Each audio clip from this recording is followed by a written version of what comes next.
The desert at night is not silent. It only pretends to be.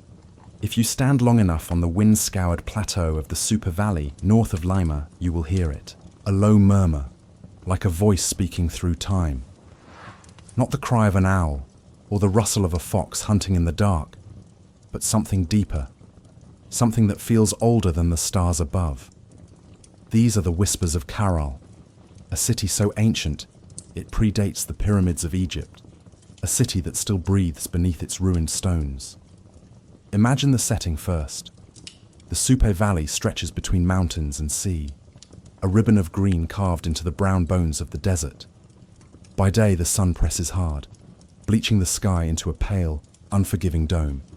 The river twists like a silver serpent, feeding small fields of cotton, beans, squash, and maize. By night, the air cools, and the sand, cracked and dry, holds stories in its grains. It is here, 5,000 years ago, that people gathered and built. They did not stumble across this place by accident. The valley was a gift, a meeting point where river, desert, and ocean converged. From the coast came fish, anchovies, and shellfish in woven nets. From the mountains came fruits, herbs, and stones for grinding. From the jungle farther inland came exotic woods, feathers, and resins. And from the people themselves came music, ritual, and memory. If you close your eyes now, you can almost see it. The city of Caral under a pale moon. 6 great platform mounds rising like the backs of sleeping giants. They are not smooth pyramids like those of Giza. They are layered, stepped, and broad, made of stone and earth packed into woven shikra bags. Around them stretch wide plazas where fires once burned, where dancers once moved in circles, and where priests once lifted their arms to the heavens. At first glance, the ruins might look like heaps of eroded rubble, but listen carefully. Every mound is a syllable in a language of stone. Every plaza is a drumbeat. Together they form a story that has survived 5 millennia of wind and sand. What kind of people would build such a city, and why? The whispers of Caral tell us they were dreamers. Dreamers who looked at the desert and imagined order where others saw only emptiness. They were engineers who moved river water through canals, shaping fields that could feed thousands. They were musicians who carved flutes from condor bones and fashioned trumpets from shells, filling the night with haunting songs. They were weavers who spun cotton into cords and cloth, each strand carrying patterns of meaning. But perhaps the most startling whisper is this: they built all of this without war. Unlike so many ancient cities, Caral's ruins yield no weapons, no battlegrounds, no walls scarred by conflict. Instead, what archaeologists uncover are remnants of feasts, burnt maize, fish bones, fruit seeds, and ash from communal fires. They find offerings, not armories. Harmony, not conquest. Picture a night thousands of years ago. The people of Caral gather in the central plaza. Fires flicker, casting red shadows across the pale stone walls. Musicians blow into bone flutes, their notes rising like desert wind. A deep rhythm pulses from conch shell trumpets. Families bring food, baskets of roasted beans and dried anchovies. Children laugh, their voices skipping like sparks into the dark. Elders chant prayers that rise into the star-thick sky. The stars. Ah, the stars. They were guides, calendars, and gods. The builders of Caral aligned their pyramids with the heavens. They measured time not only by the flood of the river, but by the shifting positions of the sun and moon. They carved their memory into architecture so that each dawn and dusk became part of a cosmic dialogue. And yet, Caral did not shout its presence. Unlike empires that expanded with armies and banners, Caral whispered. Its power was subtle, woven through trade routes and shared rituals. Cotton from Caral clothed fishermen on the coast, who in turn sent back the anchovies that fed the city. Highlanders brought gourds and stones. Jungle traders brought feathers and exotic goods. Caral became a hub, not of conquest, but of connection. When modern archaeologists first uncovered these ruins, They were astonished. How could such monumental structures exist here, so ancient, and yet remain unknown for so long? For centuries, the desert had guarded Caral with silence, covering its plazas with sand, hiding its pyramids beneath layers of time. Even local farmers, who grazed goats nearby, did not realize they walked upon one of the world's oldest cities. Now standing here, we can sense that hidden weight. We can almost hear the low vibration of drums that once shook the earth. We can almost see firelight flickering on painted faces. We can almost feel the desert wind carrying music across the valley. What do these whispers tell us today? Perhaps that civilization does not need bloodshed to rise. Perhaps that beauty and harmony can be stronger foundations than war and conquest. Caral's ruins remind us that human beings, even in their earliest cities, were capable of choosing peace. But whispers are fragile. Just as the desert can erase footprints overnight, time has tried to erase Caral. For thousands of years the city slept. Its people left, perhaps because of drought, perhaps because the river shifted, perhaps because new centers of power drew them away. Whatever the reason, the plazas emptied, the flutes fell silent, and the pyramids crumbled quietly under the weight of wind and sand. And still, the whispers remained, not in words carved on tablets, for Caral left no writing we can read. Not in monuments of conquest, for Caral left no record of armies, but in stone and in silence, in the faint traces of fire pits and musical instruments, in the geometry of its plazas and the care with which its people buried offerings to the gods. So tonight, as you drift into the slow rhythm of sleep, picture the desert of Peru not as empty, but alive. Alive with memory. Alive with the hum of a city that sang its existence across 5 millennia. Caral's voice is not loud, it is a whisper. But if you lean close enough, you will hear it. It says, "We were here. We built. We dreamed. We danced. And though the sand has tried to bury us, though time has tried to forget us, our whisper carries still. And in that whisper lies the beginning of our journey. Long before pyramids rose in Caral, before plazas echoed with music, there was only the river and the desert. The super river wound its way down from the high Andes, carrying snowmelt into the thirsty valley, and around it stretched an ocean of sand and stone. At first glance it looked empty, unwelcoming, almost lifeless. But ancient people saw something different. Where others might have seen barrenness, they saw promise. They saw a narrow ribbon of green, a chance to weave life from water and earth. The earliest settlers did not arrive all at once. They came in small groups, families moving slowly along the coast, following the abundance of fish, or drifting down from the highlands where the air was thin and the nights bit cold. They carried little more than baskets, nets, grinding stones and seeds. And always, they carried stories, tales of ancestors, of rivers that sang, of mountains that spoke. Imagine one of those first journeys, a family of perhaps 5 or 6.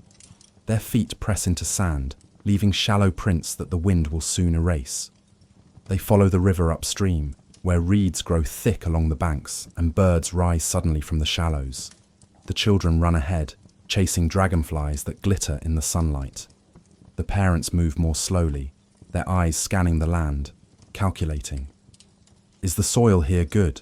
Does the river run steady? Can this place shelter us from storms? They stop at a bend in the river where the land widens. Here the water slows, spreading into fertile ground. Cotton bushes cling to the soil. The family tests the earth with their hands. It is dry, but the river is near. They can dig canals, small at first, just enough to water a patch of beans or squash. They decide to stay. A new home begins not with stone walls or pyramids, but with the planting of seeds. In the beginning, life was simple. Reed huts rose beside the river, their walls woven like baskets, their roofs thatched with grass. Fires crackled, sending thin trails of smoke into the desert air. Meals were modest, fish roasted on coals, beans boiled in clay pots, squash roasted until sweet. Children learned to weave nets from cotton fibers, to twist cords strong enough to hold the day's catch. Elders shaped bone into tools, sharpened stone into blades, and showed the young how to read the seasons by the sky. These early settlers were not alone. Other families, other groups, also found their way to the valley. Some came from the coast, bringing knowledge of tides and fish. Others came from the highlands, carrying potatoes, gourds, and herbs. Slowly, the valley began to fill with people, scattered at first like stars in a wide sky, then clustering closer, drawn together by the river's steady gift. At night, after the day's work of planting, fishing, or gathering was done, they sat around fires. The flames painted their faces in shifting light.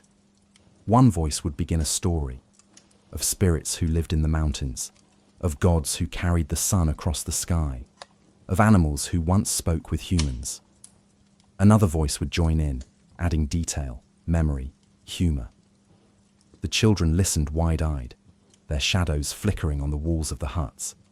In those fireside gatherings, culture was passed down, not carved in stone, not written in ink, but spoken, sung, and remembered. Over time, the people learned to read the land more deeply.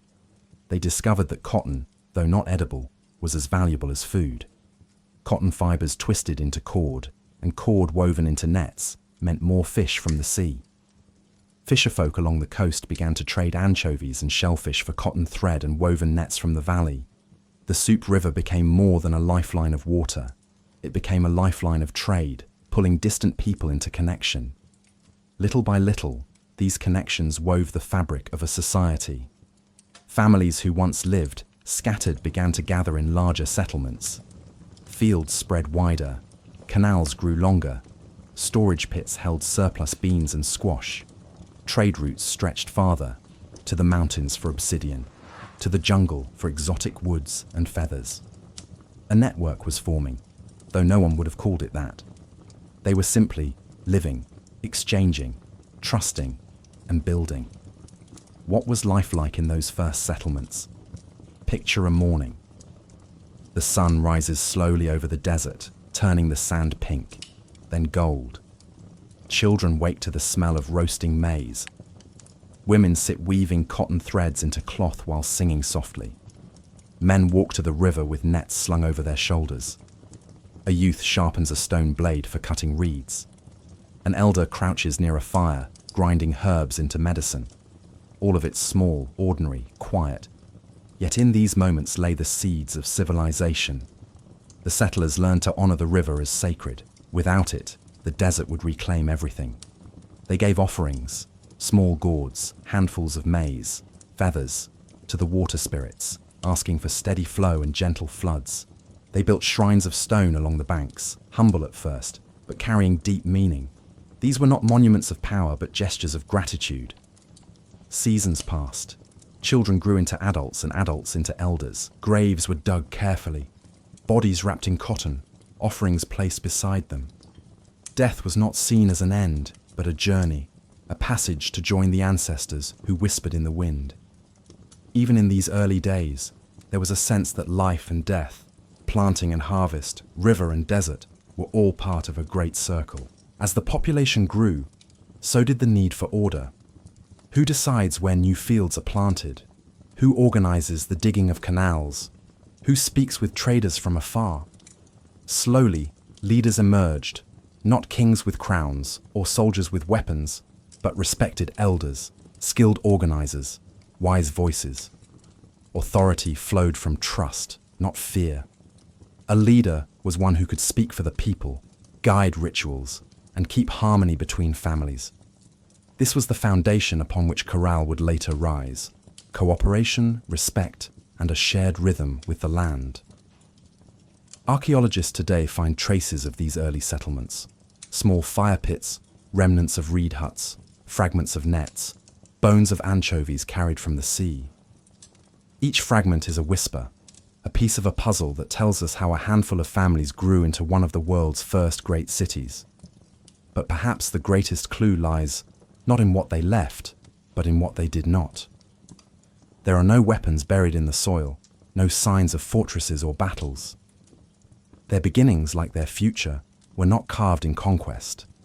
Instead, they were rooted in community, in trade, in song, and in trust. So when we speak of the first settlers of Caral, we are not speaking of warriors or conquerors. We are speaking of planters, fishers, weavers, musicians, storytellers. Ordinary people who, together, created something extraordinary. They arrived with nothing more than baskets and seeds, yet they planted the foundations of a civilization that would endure for centuries. As you rest now, imagine the night once more. The desert cools. The river hums softly as it slides past reeds and stones. In the distance, a family's fire glows, a small circle of warmth in an ocean of darkness. Around it, voices murmur, telling stories, laughing, teaching children the names of stars. None of them knew they were the first chapter in a story that would echo for 5,000 years. But the desert knew, the river knew, and tonight, if you listen carefully, you might know too. Civilizations do not spring from the earth fully formed. They grow, layer by layer, the way a mound of stone grows from 100 hands carrying baskets of soil. Caral was no exception. After generations of living along the Supe River, after families had planted fields, woven nets, and traded with neighbors, something new began to stir in the valley. A desire not only to live, but to remember, to honor, to build. The people of Caral looked upon their landscape and saw more than sand and river. They saw a stage for the sacred, and so the first stones were laid. It began small. A platform here, a low mound there, stones stacked carefully, baskets of earth poured out and tamped firm. Nothing fancy, just a raised space where a gathering could take place, where a fire could burn higher, where a leader could speak with the river wind carrying their words. But as the years passed, these platforms grew. The people returned again and again, adding layers, extending walls, widening plazas. Each addition was like another verse in a song, sung not with voices, but with stone. Picture it, dozens of people lined in procession, each carrying a shikra bag, a net woven from reeds, stuffed with rocks, tied at the top. They climbed slowly, barefoot, their shadows long in the evening sun. At the mound, they tipped the bags, letting the rocks tumble into place. Step by step, layer by layer, the mound rises. It is not the work of one season, but of many lifetimes. Parents begin what children continue, and grandchildren complete. The result was staggering. In time, 6 great platform mounds dominated the valley, each one the size of a modern city block, some rising as high as 20 meters.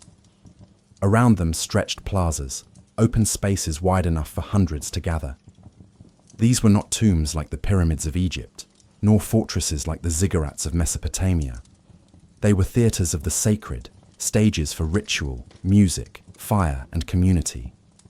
Why build so large in a desert where survival itself was a challenge? Because the people of Caral understood something profound: that survival is not enough. To live fully, humans need meaning. They need places that anchor memory, where the ordinary touches the eternal.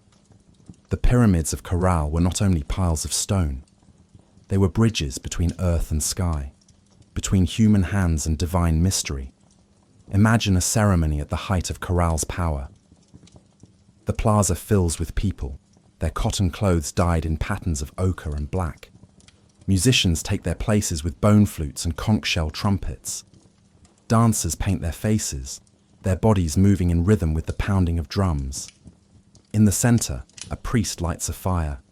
Smoke coils upward, carrying prayers to unseen gods.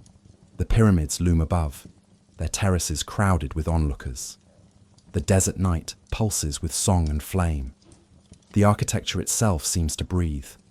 Staircases rise straight and solemn, guiding the feet upward. Niches cut into walls hold offerings, gourds, feathers, ashes of past fires. Circular sunken plazas invite people downward, into the earth, as if to speak with ancestors below. Upward, downward, inward, outward. The pyramids create directions for the spirit as much as for the body. What did these ceremonies mean? Archaeologists can only guess, piecing together fragments from burnt seeds, charred bones, and layers of ash. But the evidence points to a society that placed harmony above conquest. Fires burned, not to destroy, but to purify. Offerings were made not to conquer gods, but to honor them, and always there was music. Haunting notes from flutes carved out of pelican and condor bones. Rhythms from drums stretched with animal skins. Deep blasts from trumpets made of shells carried from the sea. The city itself was an instrument, its plazas resonating like drums, its staircases echoing like strings. The pyramids also spoke through their design. They were not built randomly, but aligned with the movements of sun and moon. Certain staircases caught the first light of dawn at solstice. Certain plazas fell into shadow exactly at dusk. In this way, the city became a calendar, its stones marking time as reliably as the stars. To stand in Caral was to stand inside a clock, made not of gears, but of earth and sky. Building such monuments required more than strong backs. It required organization. Someone had to decide when to build, where to place stones, how to coordinate labor. Leaders emerged, not with swords, but with voices, guiding the people with persuasion and ritual. Work was not enforced by whips, but inspired by belief. To build a pyramid was not a chore. It was a sacred act, a chance to join one's life to something that would endure beyond death. And endure they did.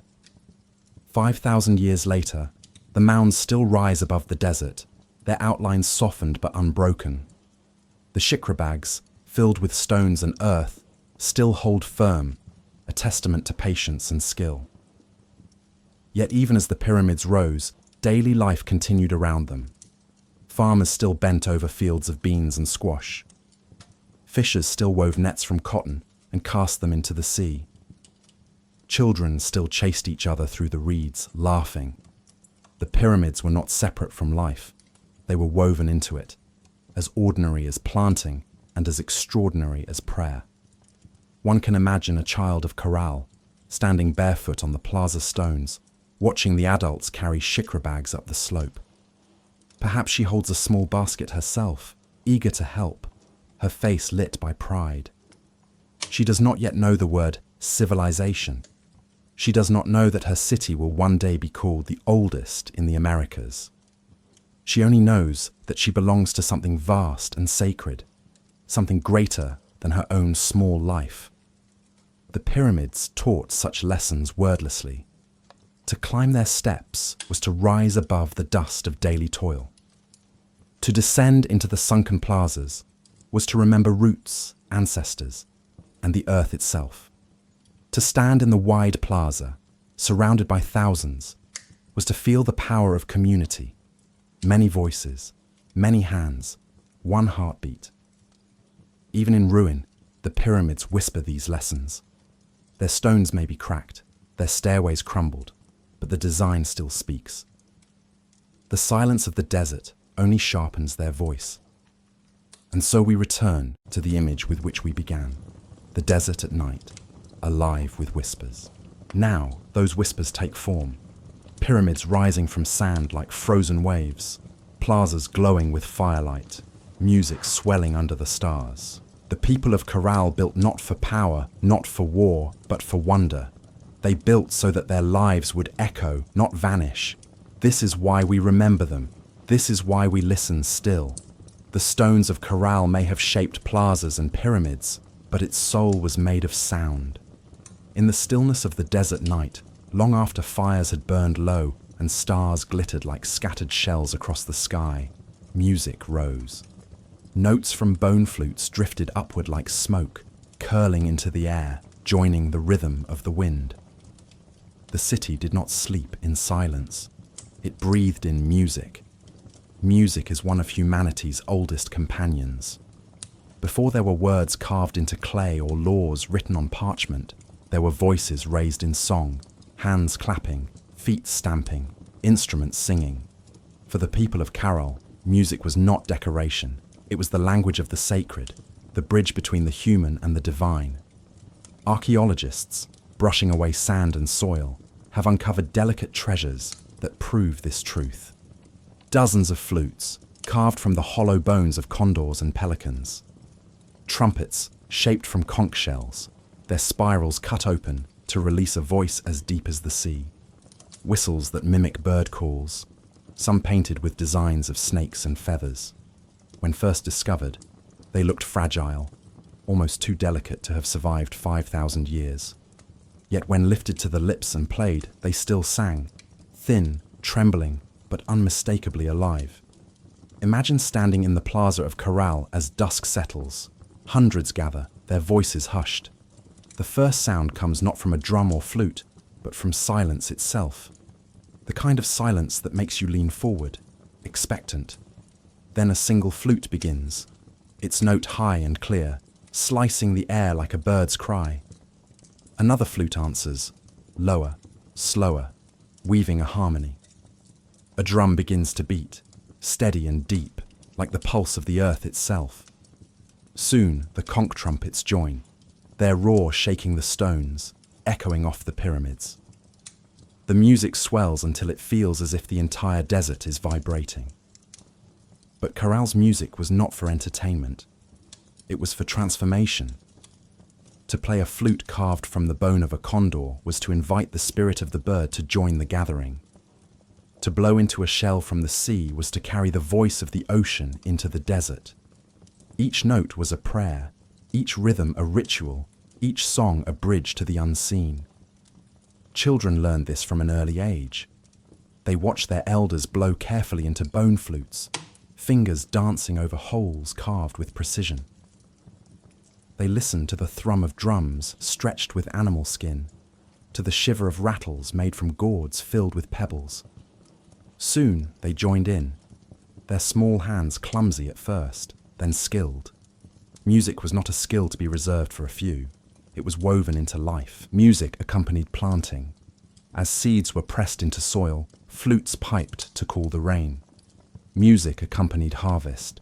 As gourds and squash were gathered, drums pounded in rhythm with footsteps. Music accompanied birth, life, death. Babies were welcomed with lullabies, the sick soothed with chants, the dead carried to ancestors with trumpets and flutes echoing through the night. Even the architecture of Caral seemed designed to sing.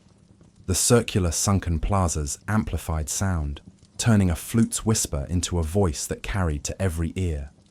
The flat walls of the pyramids reflected rhythm, bouncing notes into echoes. Standing in the plaza was like standing inside a great instrument, every stone resonating. Think of the effect on those who gathered.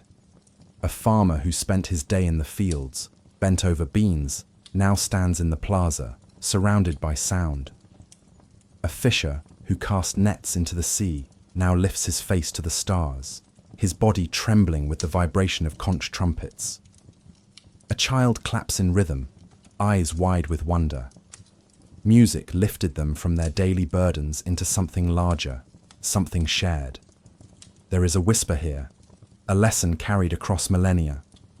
Civilizations do not rise on stone alone.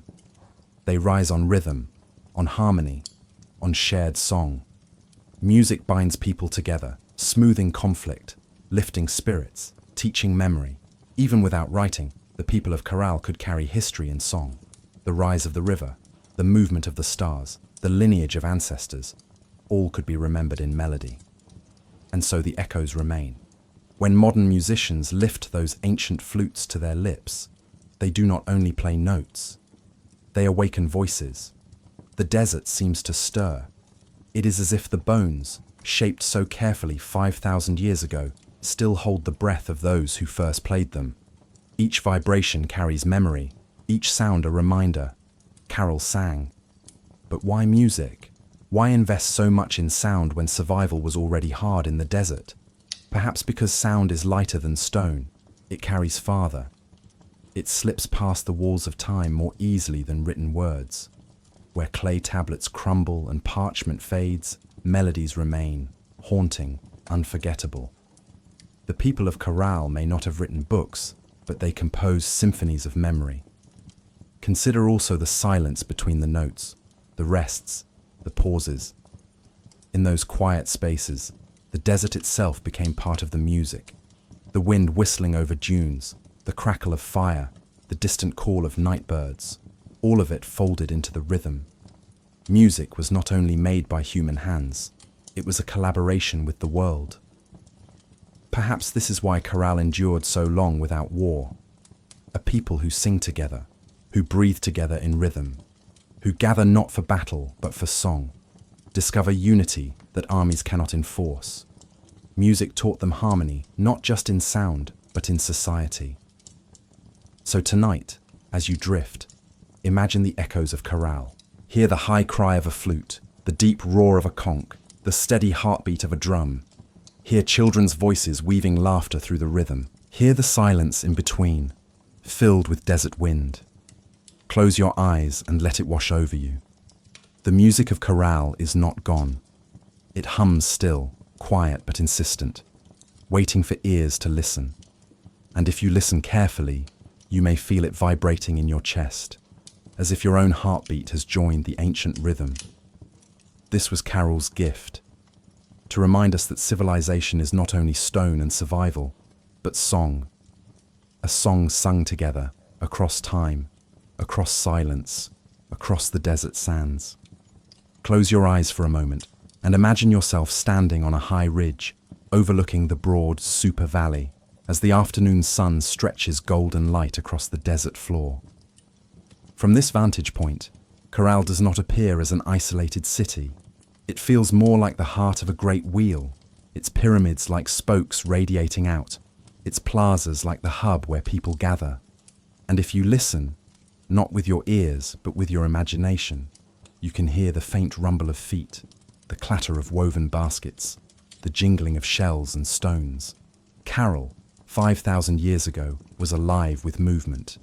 This was no sleepy desert town. Caral was a place where paths met, where people and goods flowed like rivers in all directions. The Supi Valley may look dry to us today, but to the ancient inhabitants, it was the center of a network stretching from the icy peaks of the Andes to the lush forests of the Amazon, and all the way to the crashing surf of the Pacific Ocean. Caral thrived because it was not closed in.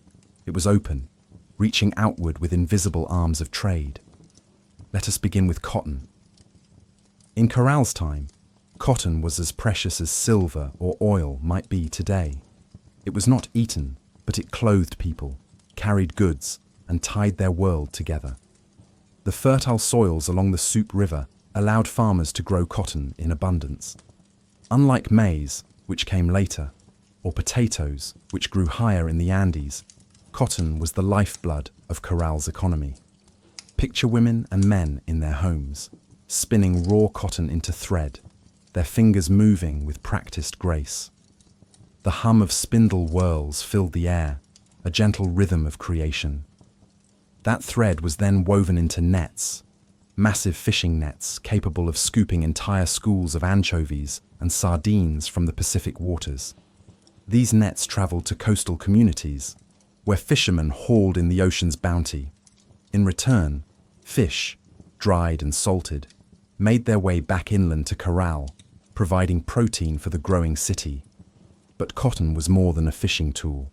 It was dyed into colors, woven into textiles and braided into cords. Some of those cords, scholars believe, may have been used as an early form of record-keeping, precursors to the famous Inca quipu. In this way, cotton became both the ink and the parchment of Caral's story. Now let's follow one of those nets to the sea. Imagine a group of Caral traders walking westward, baskets on their backs, cotton threads coiled carefully inside. The journey takes them across the sandy desert, through valleys where rivers thread like green ribbons. At last they reach the Pacific, its waves booming endlessly against the rocky coast. There, they meet fishing families, lean and strong, with skin bronzed by the sun. The nets are handed over, and in exchange, the Caral traders receive anchovies and sardines. thousands of them, dried crisp under the sun, their silver bodies stiff as little wooden sticks. These fish, rich in protein, were carried back to Caral. And here is the fascinating part. Archaeologists have discovered that those humble fish were the fuel behind the pyramids. You see, building monumental architecture requires not just labor, but also food. Food to keep workers strong. Food to host feasts that knit a community together. The anchovies from the coast were the energy bars of the ancient world, feeding the builders who raised Caral's stone and earth mounds skyward. Without anchovies, there may have been no pyramids. Imagine that, the grandeur of Caral resting on the delicate backs of tiny fish. But trade did not stop at the coast. Turn your mind's eye eastward, toward the towering Andes Mountains, their snowy peaks gleaming against the sky. From those heights came materials Caral could not produce in its desert valley. Traders brought down obsidian, volcanic glass sharp enough to slice like steel. They carried stones polished into beads, shining like drops of frozen night. They brought gourds carved with intricate designs, fruits of ingenuity and artistry. These goods were not just useful, they were symbolic. Obsidian knives may have been used in rituals, beads worn as signs of status, gourds offered to the gods in firelit ceremonies. Through these exchanges, Caral connected not only with material wealth, but with spiritual meaning. Beyond the Andes lay another world, the Amazon rainforest, steaming and alive with countless plants, animals, and secrets. Though no paved roads led there, the people of Caral were linked by trails and rivers that acted like green veins through the landscape. From the jungle came exotic feathers, brilliant reds and yellows plucked from parrots and macaws. Imagine the awe of Caral's people, seeing those feathers blaze against the muted tones of their desert life. Medicinal plants too made their way along these routes. Leaves, roots, and barks carried knowledge of healing. Knowledge passed from hand to hand, mouth to mouth, healer to healer. Trade was not just about things, it was about wisdom. How did they carry all this wealth? There were no llamas yet trained to bear heavy loads in Caral's day.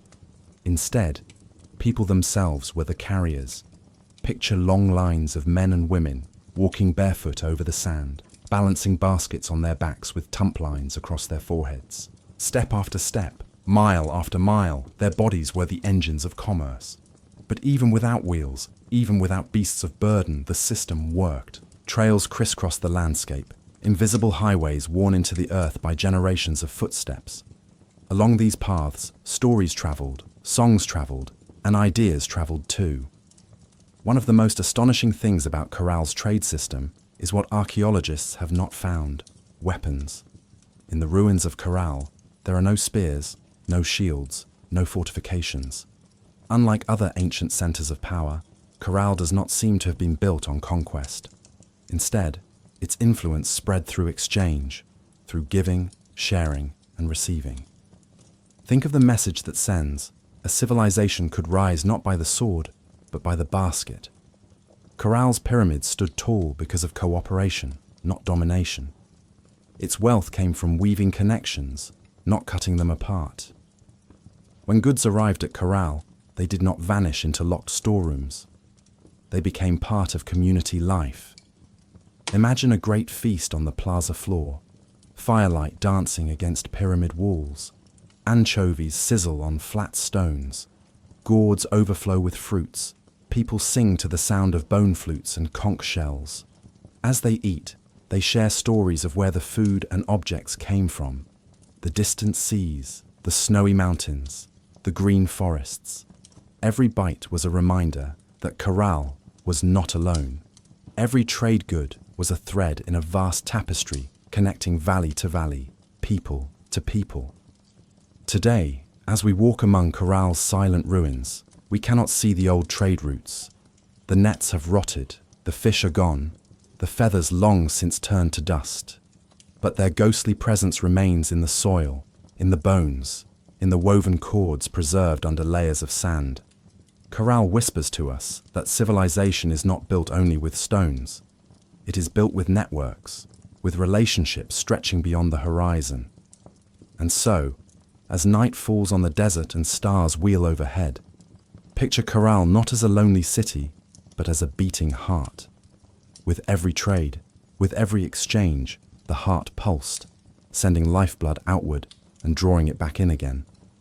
That pulse kept Caral alive for centuries, a silent rhythm still echoing in the sands today. The desert air cools as twilight descends over the super valley. A hush spreads across the pyramids of Caral, broken only by the murmur of the river winding through the sands. The great sun has sunk behind the western ridges, painting the sky with streaks of crimson and gold. Now, one by one, fires begin to bloom in the plazas. Smoke rises in lazy spirals, carrying with it the smell of roasted fish, charred maize, and fragrant herbs. It is feast night in Caral, and here lies one of the city's most remarkable mysteries. These feasts, abundant and joyful, were not celebrations of victory over enemies. No battered shields, no conquered prisoners, no monuments boasting of war stand in Caral. Instead, its people gathered to eat, to share, and to strengthen bonds of peace. Civilization here was not forged in blood, but in bread. Archaeologists who sifted through Caral's ruins made a startling discovery. They found instruments of music, but not weapons of war. They uncovered weaving tools, fishing nets, and ritual objects, but no swords, no spears, no armor. Even the walls of Caral's great pyramids bear no scars of battle.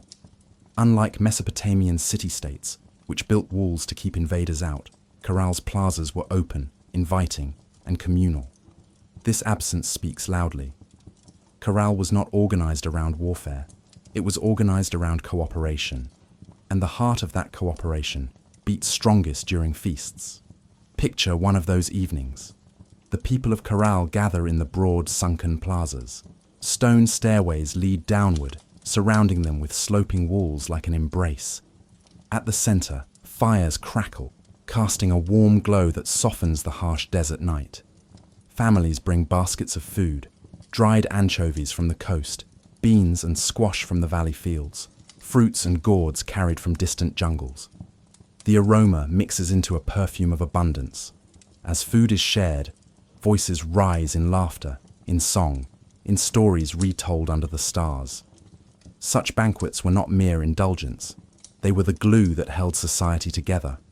By eating together, people remembered that they belonged to one another. By sharing food, they shared trust. If you listen closely, you can almost hear the rhythm of construction echoing from earlier in the day. The scrape of stone, the thud of earth, the grunts of effort. Building Caral's pyramids required thousands of hands, but those hands needed strength, and that strength came from food. Thus, feasts were not only celebrations, they were fuel.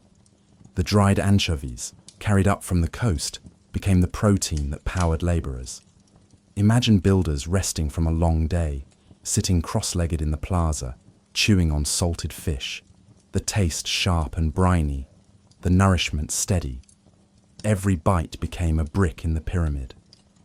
And because these meals were shared in community, not hoarded by kings or warriors, everyone felt invested in the city's rising monuments.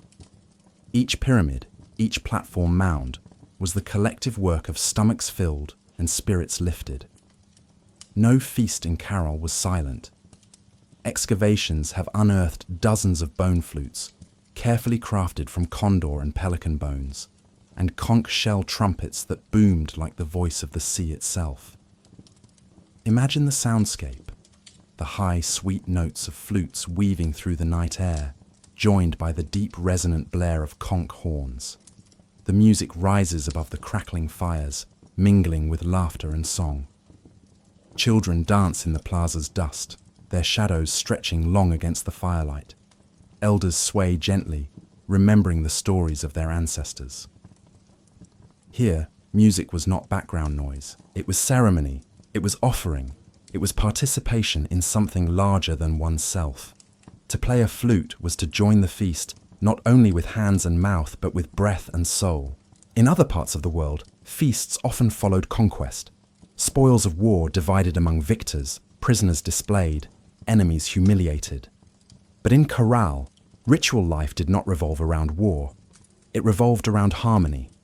Bonfires burned in sacred pits. Offerings of food, gourds, and woven goods were thrown into the flames, rising as smoke to the gods. Ritual specialists, priests, shamans, or wise elders, led chants that echoed against the pyramid walls. But their chants were not calls to arms. They were calls to balance. Balance between valley and sea, between human and nature, between earth and sky.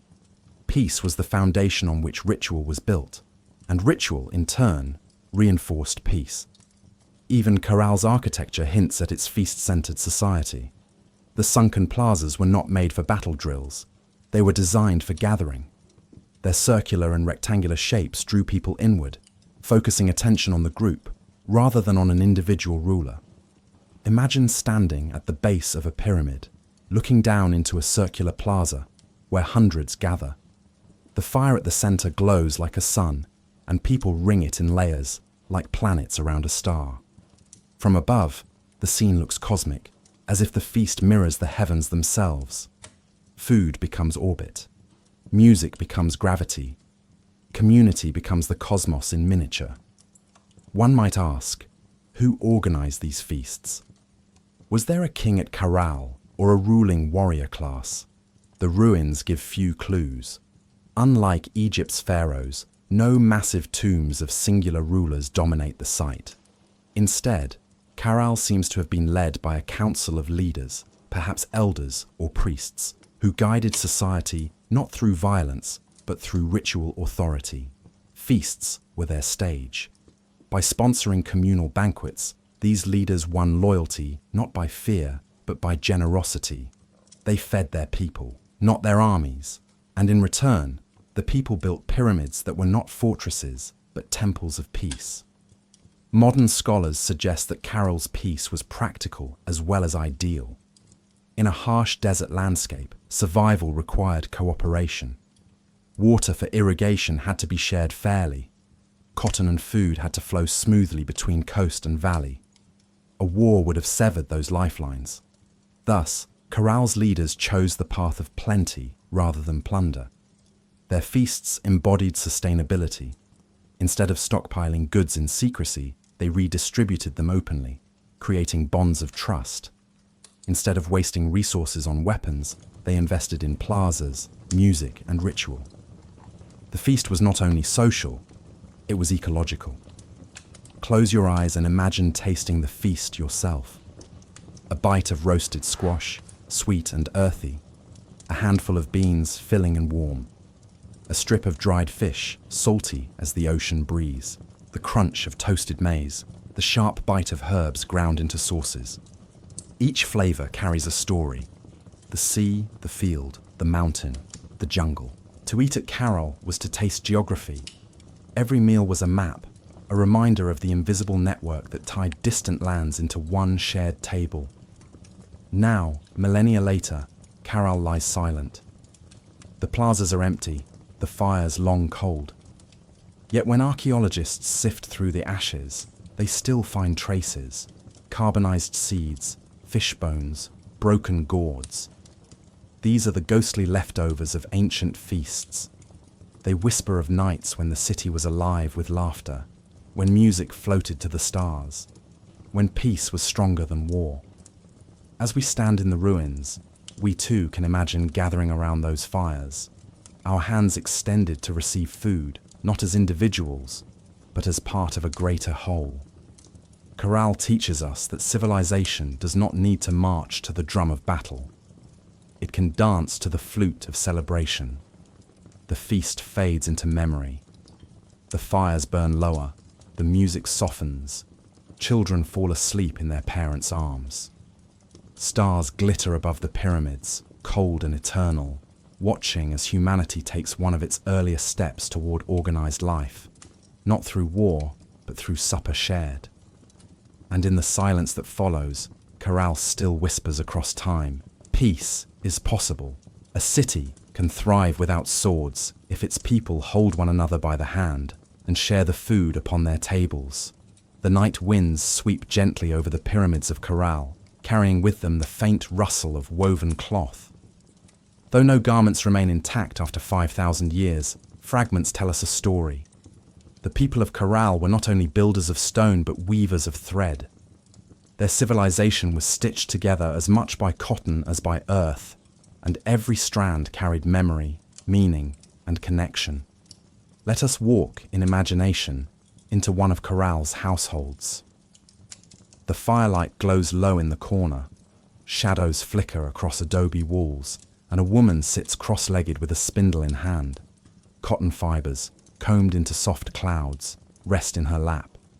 With patient movements, she draws them out, twisting, twisting, twisting, until a strong, thin thread forms. The spindle whirls, humming like a small bird's wing beat. A child sits nearby, watching, learning, fingers clumsy but eager. This scene repeated itself countless times across Caral, for spinning and weaving were the heartbeat of daily life. Why cotton? Because the Soup Valley, watered by its river and kissed by the sun, was perfectly suited for cotton cultivation. Fields of cotton plants stretched across the landscape, their white bowls like scattered stars against the desert soil. Cotton was Caral's gift, its wealth, its identity. Unlike the maize fields of Mesoamerica or the wheat plains of Mesopotamia, Caral's agricultural crown jewel was this plant that could not feed mouths, but could clothe bodies, catch fish, and record knowledge. Cotton was not eaten, but it sustained life in other ways. One of cotton's most vital uses was in fishing nets. Recall how Caral's trade routes pulsed between valley and coast. The vast nets woven from cotton threads were masterpieces of design. Large, strong, supple enough to move with the water yet tight enough to trap entire schools of anchovies. We can picture fishermen hauling these nets into the surf, arms straining, waves crashing around them. Then, the nets emerge heavy with glittering silver fish, their scales flashing like coins in the sun. Each net was not only a tool, but a symbol of collaboration, threads twisted together to form something far stronger than a single strand. Thus, every pyramid in Caral, every feast in its plazas, depended on these nets. Cotton was transformed into nourishment through the alchemy of weaving and fishing. But cotton's story did not end in the ocean. Spinners and weavers in Caral turned thread into cloth. Cloth for clothing, cloth for bags, cloth for ritual use.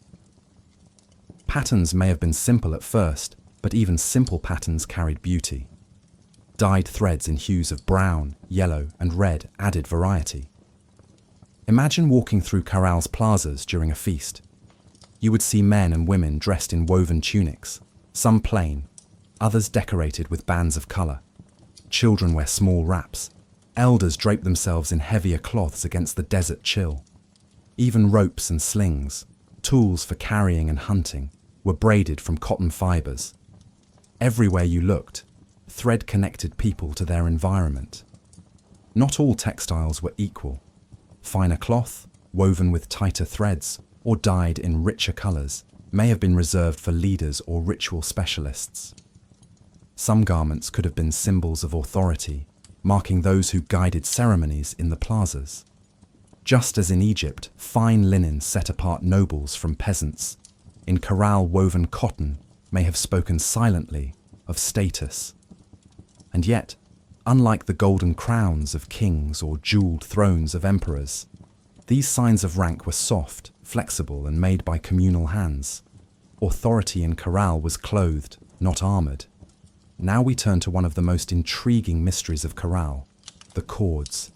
Archaeologists have discovered fragments of knotted strings, early precursors, perhaps, of the quipu system later perfected by the Inca. A quipu was more than a bundle of threads. It was a language of knots, a way to record numbers, stories, or agreements. Each knot represented a value. Each position carried meaning, each color told a part of the tale. Imagine an accountant of Caral sitting by torchlight, fingers moving swiftly through cords, recording how many fish arrived from the coast, how much cotton was harvested, how many workers labored on a pyramid. The cords of Caral may not have been as elaborate as the later Inca quipus, but their presence whispers of an early desire, the desire to remember. to bind memory into material form, to make thought tangible through fiber. Instead, its people gathered to eat, to share, and to strengthen bonds of peace. Civilization here was not forged in blood, but in bread. Archaeologists who sifted through Caral's ruins made a startling discovery. They found instruments of music, but not weapons of war. They uncovered weaving tools, fishing nets, and ritual objects, but no swords, no spears, no armor. Even the walls of Caral's Great Pyramids bear no scars of battle. Unlike Mesopotamian city-states, which built walls to keep invaders out, Caral's plazas were open, inviting, and communal. This absence speaks loudly. Caral was not organized around warfare. It was organized around cooperation. And the heart of that cooperation beat strongest during feasts. Picture one of those evenings. The people of Caral gather in the broad, sunken plazas. Stone stairways lead downward, surrounding them with sloping walls like an embrace. At the center, fires crackle, casting a warm glow that softens the harsh desert night. Families bring baskets of food, dried anchovies from the coast, beans and squash from the valley fields, fruits and gourds carried from distant jungles. The aroma mixes into a perfume of abundance. As food is shared, voices rise in laughter, in song, in stories retold under the stars. Such banquets were not mere indulgence. They were the glue that held society together. By eating together, people remembered that they belonged to one another. By sharing food, they shared trust. If you listen closely, you can almost hear the rhythm of construction echoing from earlier in the day. The scrape of stone, the thud of earth, the grunts of effort. Building Caral's pyramids required thousands of hands, but those hands needed strength, and that strength came from food. Thus, feasts were not only celebrations, they were fuel. The dried anchovies, carried up from the coast, became the protein that powered laborers. Imagine builders resting from a long day, sitting cross-legged in the plaza, chewing on salted fish, the taste sharp and briny, the nourishment steady. Every bite became a brick in the pyramid. And because these meals were shared in community, not hoarded by kings or warriors, everyone felt invested in the city's rising monuments. Each pyramid, each platform mound, was the collective work of stomachs filled and spirits lifted. No feast in Caral was silent. Excavations have unearthed dozens of bone flutes, carefully crafted from condor and pelican bones, and conch shell trumpets that boomed like the voice of the sea itself. Imagine the soundscape, the high, sweet notes of flutes weaving through the night air, joined by the deep, resonant blare of conch horns. The music rises above the crackling fires, mingling with laughter and song. Children dance in the plaza's dust, their shadows stretching long against the firelight. Elders sway gently, remembering the stories of their ancestors. Here, music was not background noise. It was ceremony. It was offering. It was participation in something larger than oneself. To play a flute was to join the feast, not only with hands and mouth, but with breath and soul. In other parts of the world, feasts often followed conquest.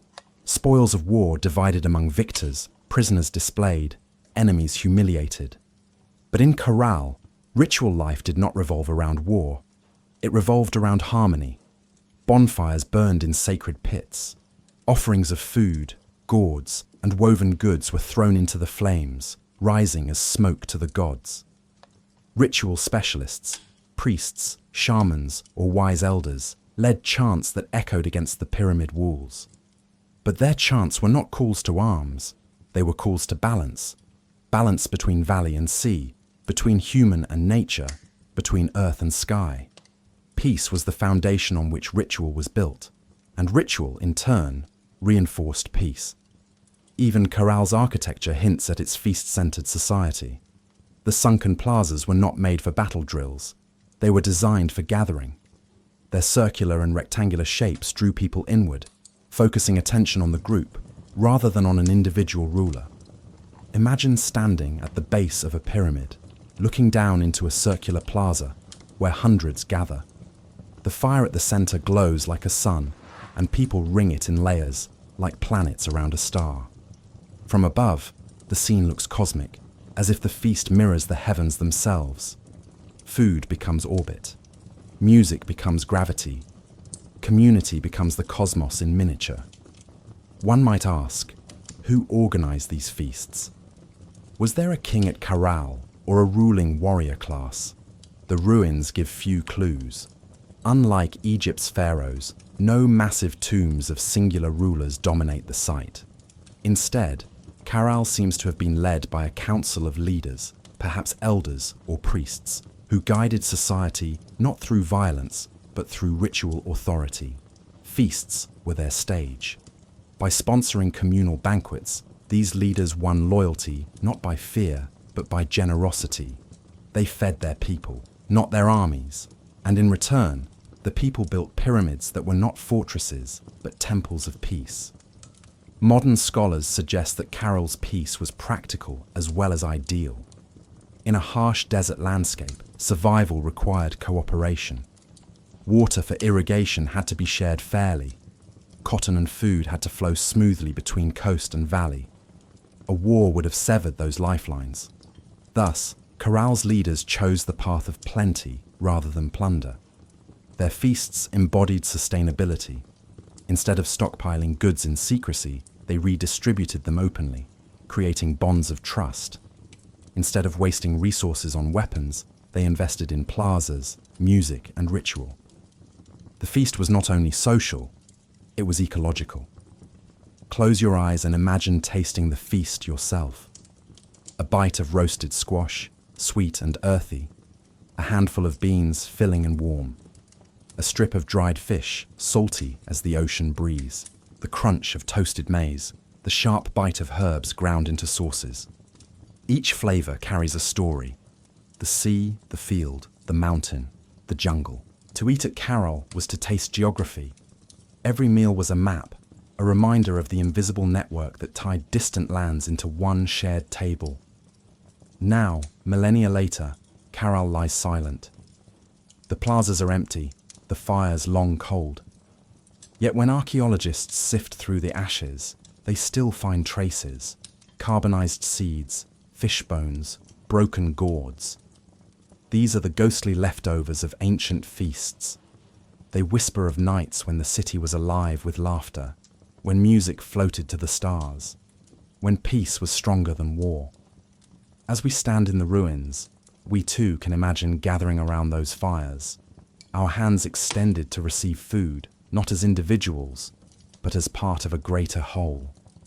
Caral teaches us that civilization does not need to march to the drum of battle. It can dance to the flute of celebration. The feast fades into memory. The fires burn lower, the music softens. Children fall asleep in their parents' arms.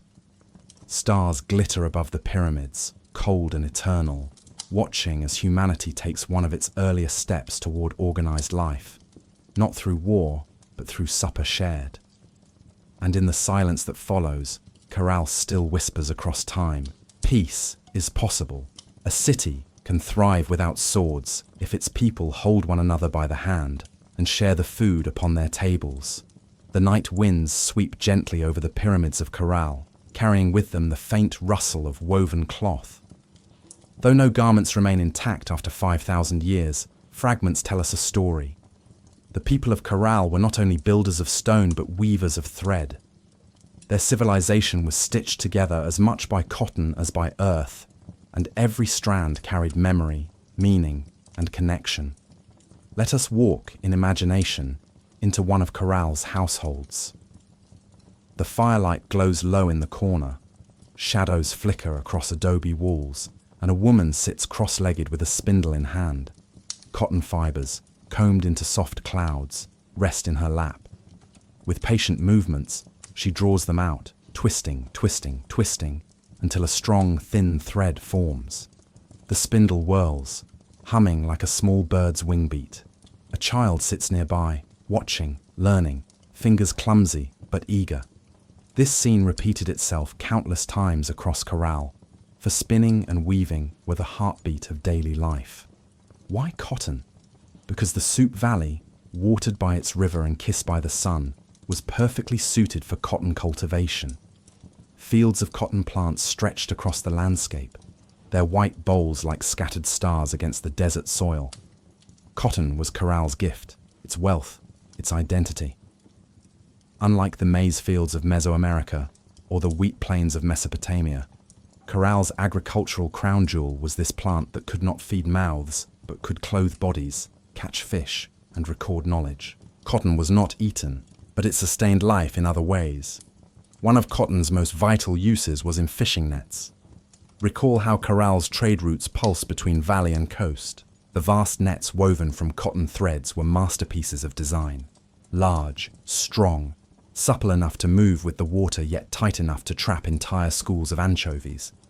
We can picture fishermen hauling these nets into the surf, arms straining, waves crashing around them. Then, the nets emerge heavy with glittering silver fish, their scales flashing like coins in the sun.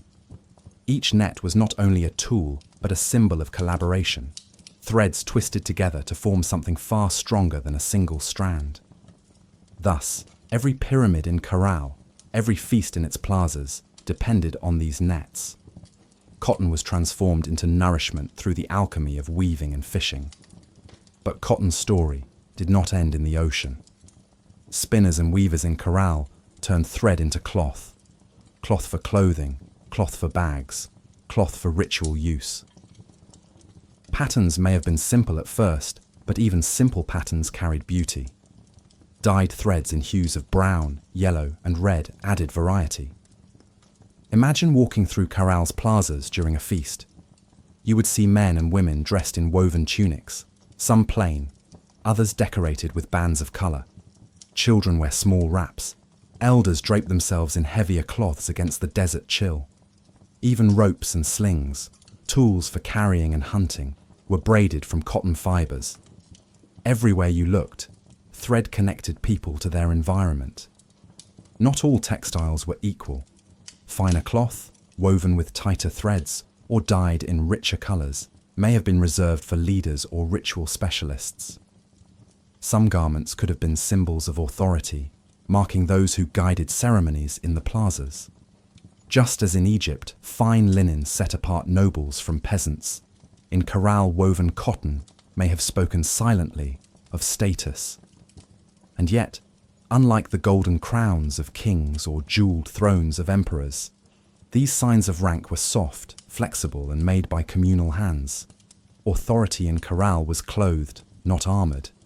Now we turn to one of the most intriguing mysteries of Caral, the cords. Archaeologists have discovered fragments of knotted strings, early precursors, perhaps, of the quipu system later perfected by the Inca. A quipu was more than a bundle of threads. It was a language of knots, a way to record numbers, stories, or agreements. Each knot represented a value. Each position carried meaning. Each color told a part of the tale. Imagine an accountant of Caral sitting by torchlight, fingers moving swiftly through cords, recording how many fish arrived from the coast, how much cotton was harvested, how many workers labored on a pyramid. The cords of Caral may not have been as elaborate as the later Inca quipus, but their presence whispers of an early desire, the desire to remember, to bind memory into material form, to make thought tangible through fiber. Think of it. While Mesopotamians pressed reeds into clay to make cuneiform, and Egyptians carved hieroglyphs into stone, the people of Caral twisted memory into string. Their records did not crack or crumble, but could be carried, worn, or held. To hold a cord was to hold history in your palm. And perhaps, though we cannot prove it, the cords carried not only numbers, but also stories. A ritual offering, a genealogy, a prayer may have been tied into knots. If so, then the people of Caral spoke to their gods through fiber, weaving devotion as much as cloth. In many ancient cultures, weaving was more than craft, it was sacred. To draw thread from cotton was to imitate the creation of the world itself. Order pulled from chaos, unity drawn from tangled fibers. The loom became a model of the cosmos, with warp and weft crossing like earth and sky. Can you picture a Caral weaver murmuring softly as she worked? her hands moving in rhythm, her mind drifting between the material and the spiritual. The finished cloth, then, was not just useful, it was imbued with meaning, a symbol of harmony. Consider how thread functions. A single strand snaps easily, but twist two together, then braid them with others, and you create something unbreakable. This was Caral's philosophy made visible. Just as threads became nets, nets became feasts, and feasts became pyramids, so individuals became a community. Caral's people knew instinctively what we still struggle to remember. Strength lies not in isolation, but in interweaving. Every family's cotton harvest fed into a greater network. Every weaver's hand contributed to the city's survival. Every knotted cord helped memory endure. Today, archaeologists working under the Peruvian sunbrush sand away from fragments of cotton.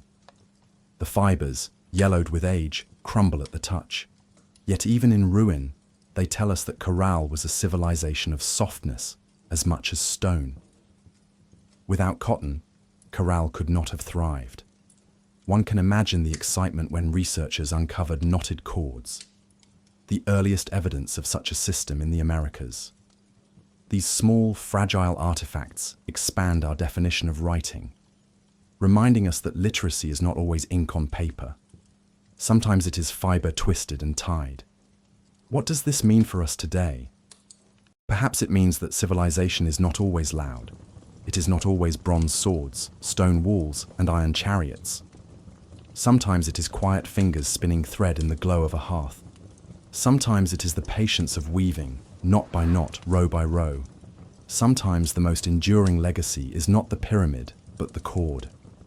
And perhaps Caral's cords remind us that memory is not confined to books or screens. We too can weave our stories through relationships, traditions, shared meals, and communal rituals. Our lives are threads, fragile alone, but strong together. The fires in Caral's homes burn low. A mother sets down her spindle, wrapping newly spun thread into a small ball. A father hangs a knotted cord beside the doorway, marking the day's harvest. Children drift to sleep under cotton blankets, warm against the desert night. Above them, stars glitter like knots in the fabric of the sky, each one a luminous reminder that we are all part of a greater weaving.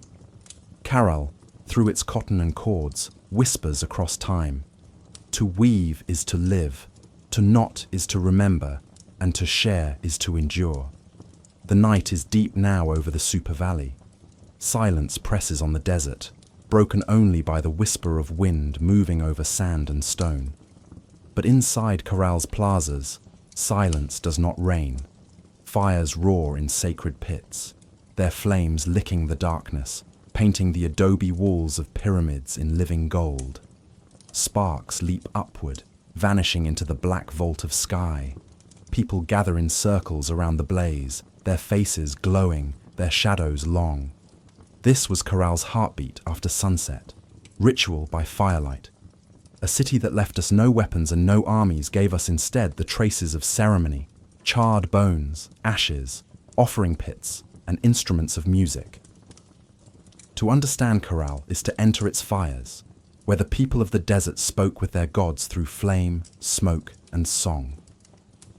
At the base of Caral's pyramids, archaeologists have uncovered round pits lined with stone. Inside, layers of ash, burned plants, animal remains, and offerings were found. These were no ordinary hearths for cooking supper. They were ceremonial fires, sacred places where the earthly and the divine met. Imagine a priest, or perhaps a council of ritual leaders, bending low to feed cotton wicks and dried reeds into the flames. The fire flares, illuminating painted gourds filled with seeds, carved figurines, and precious shells. Each item, tossed into the fire, vanishes into smoke, consumed, transformed, carried upward to unseen realms. The people believed that the fire did not destroy but delivered.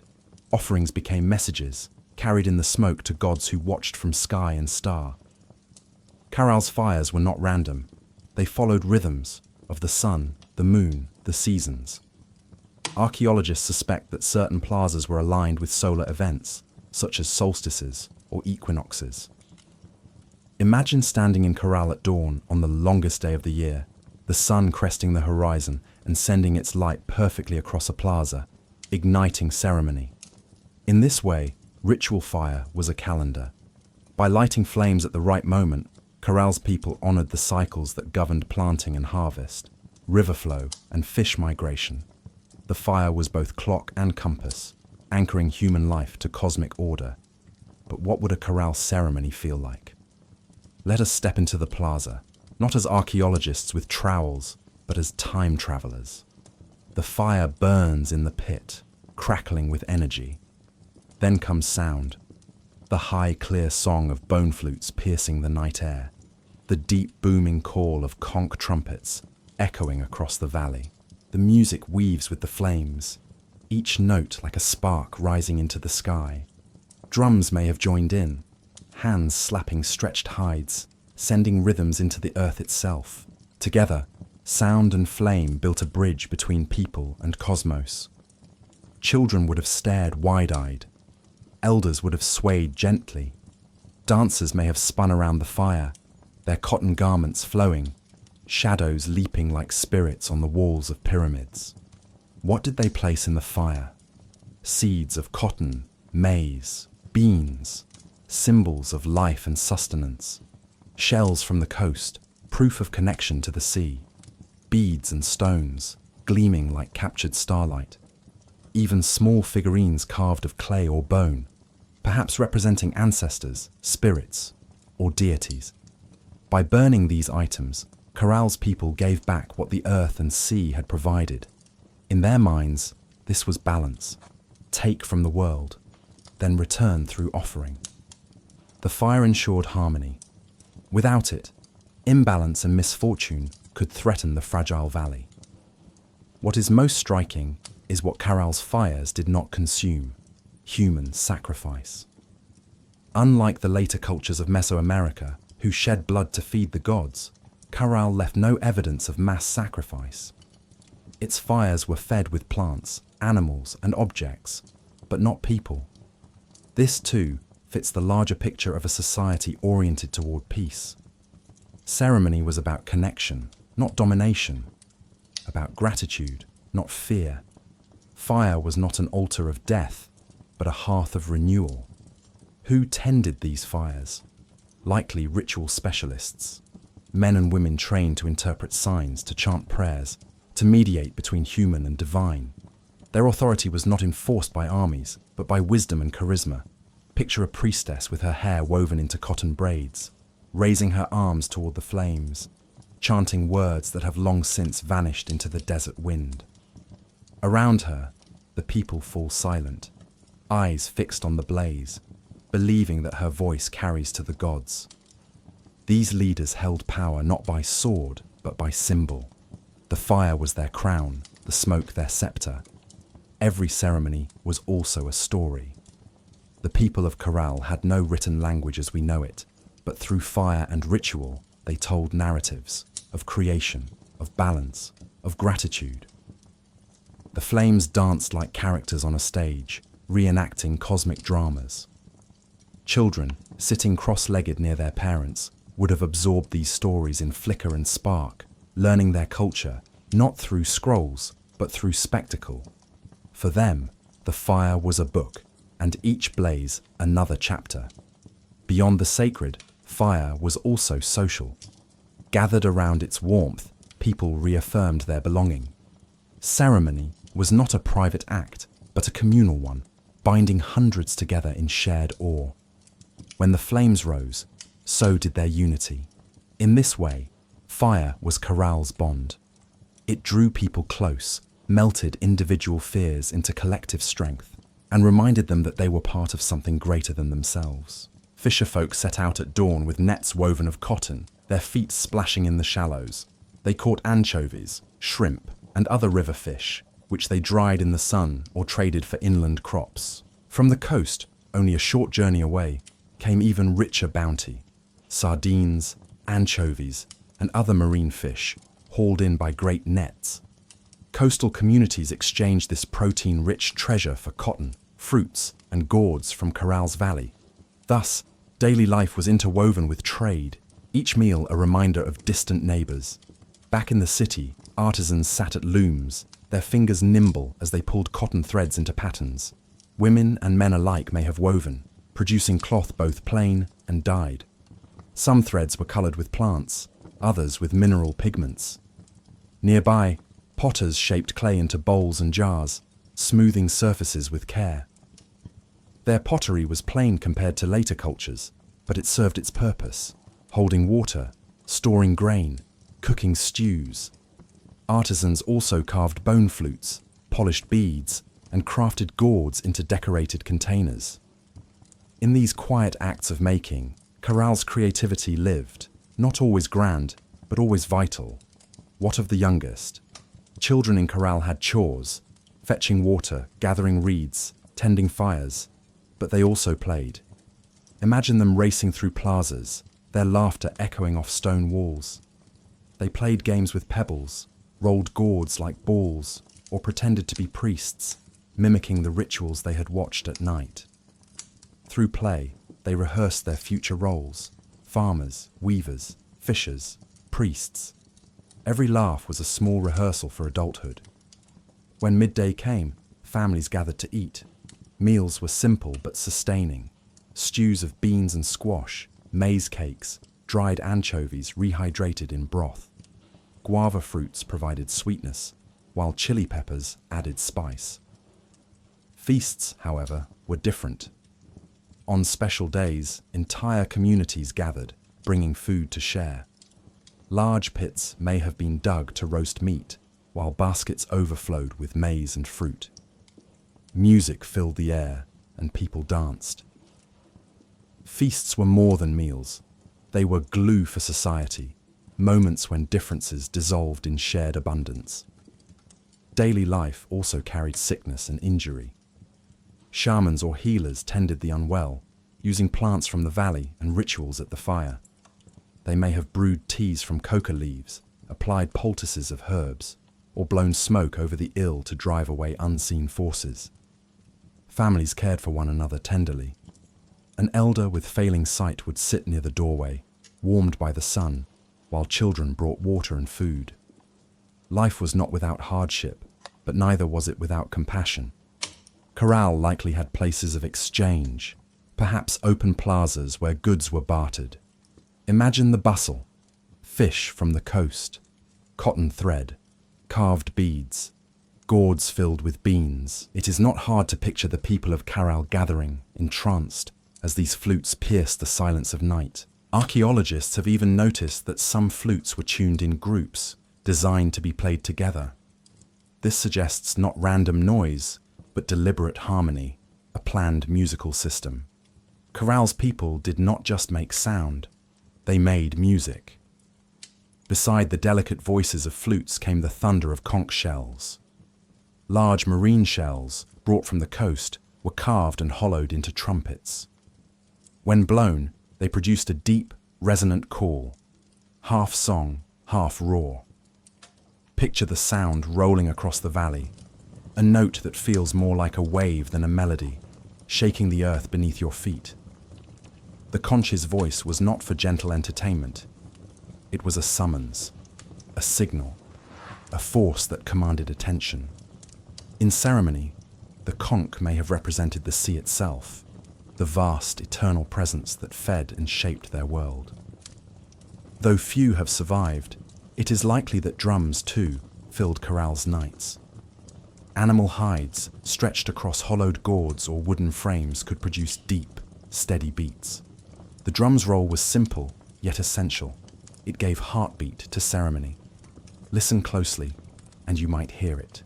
Boom, boom, boom, steady as a pulse. Flutes dance above it, conches thunder alongside it, voices weave between. Together they form a living tapestry of sound. Instruments were not alone. Human voices carried chants, songs and calls. Some may have been prayers, repeated in rhythm. Others may have been wordless, syllables stretched into melody.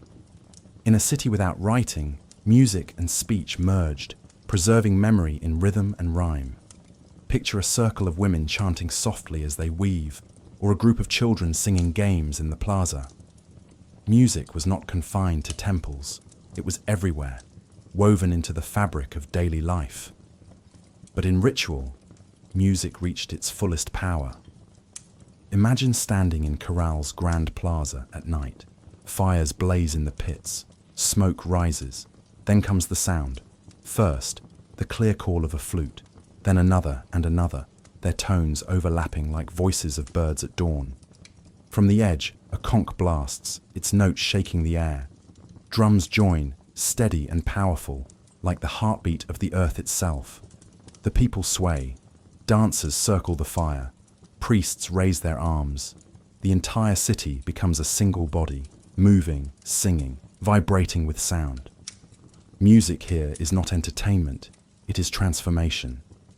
It lifts the community into unity, carries prayers upward, and dissolves the boundaries between human and divine.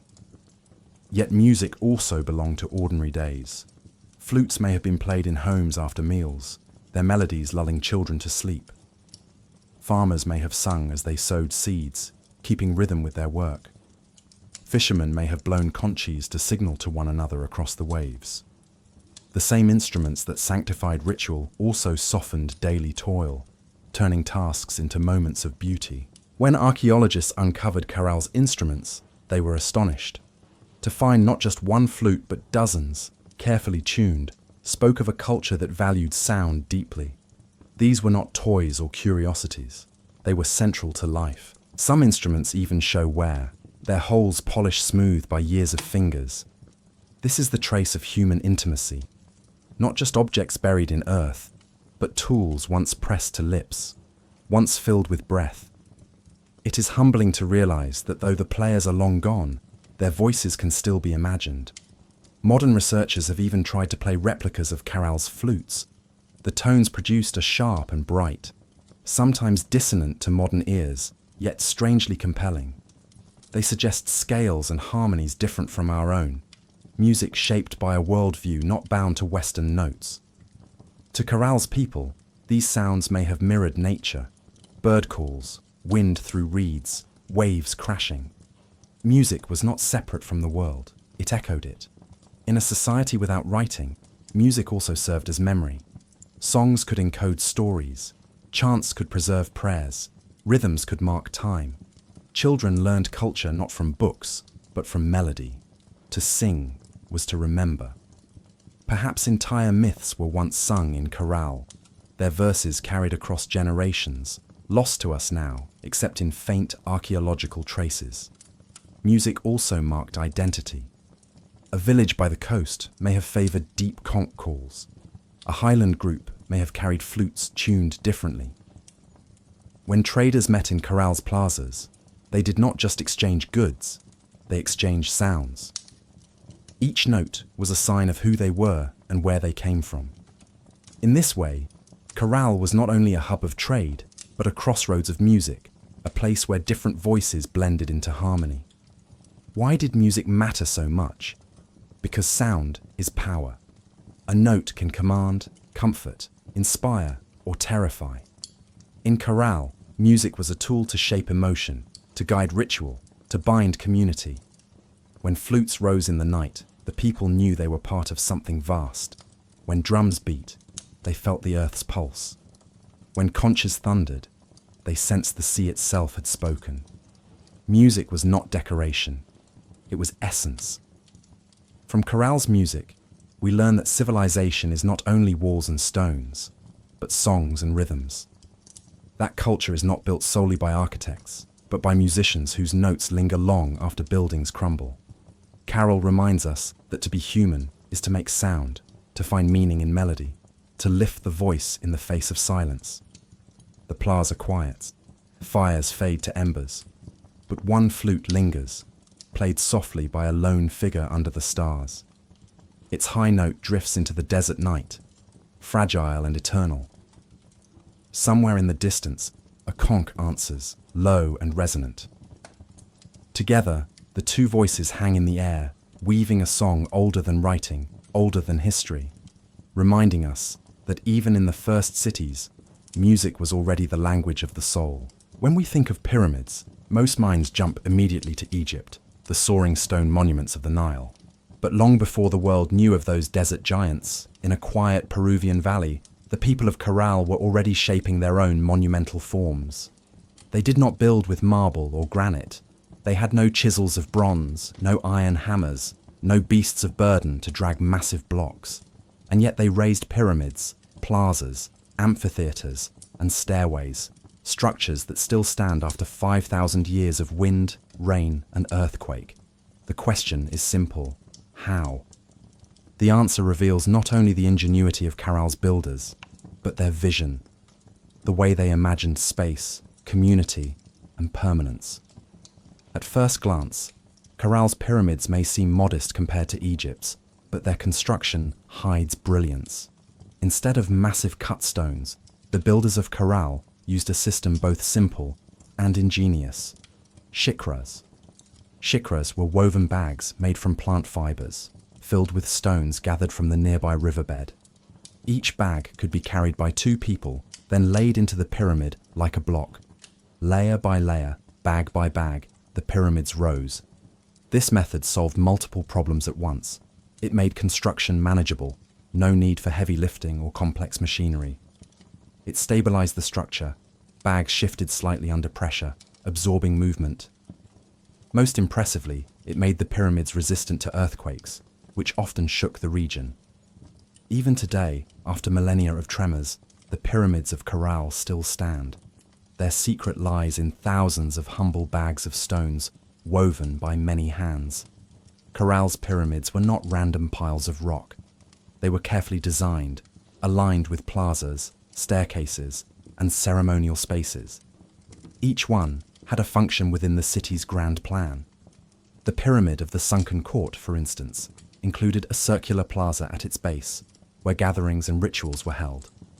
The amphitheatre pyramid had seating areas, suggesting performances or ceremonies where hundreds could watch.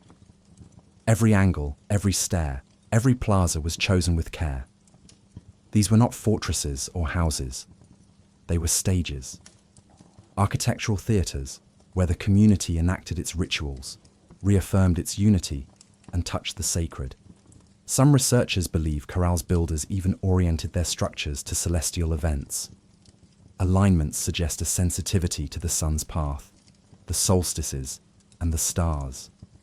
Imagine standing atop a pyramid at dawn, watching the sun rise exactly between 2 distant peaks. Such precision is no accident. It reflects a worldview where architecture, astronomy, and spirituality were one. For the builders, stone and sky were inseparable. But perhaps the most impressive achievement was not technical, but social.